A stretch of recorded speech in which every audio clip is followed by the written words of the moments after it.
I think that Brian and the Beach Boys felt that he didn't fit into this new British invasion thing that was happening.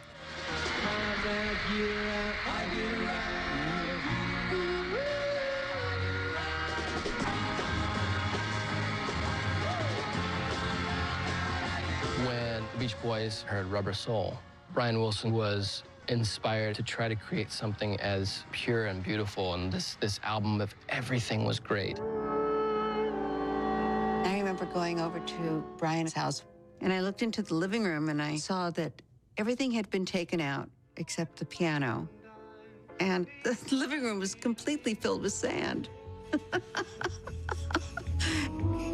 He said, I'm going to write the greatest album ever recorded.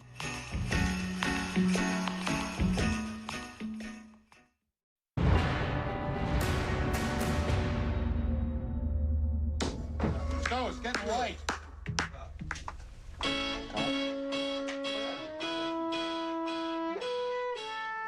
Nice, Brian.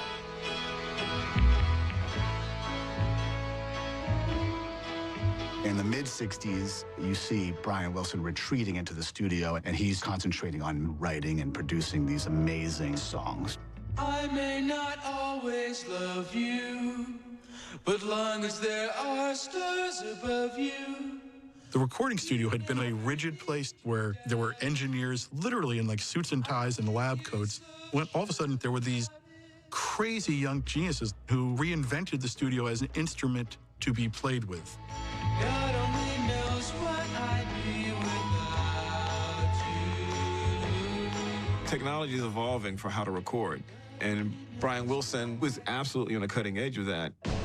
Wouldn't it be nice if we were older, then we wouldn't have to wait so long? Music in the 60s was like any great art movement. The greatest practitioners of it pushed one another.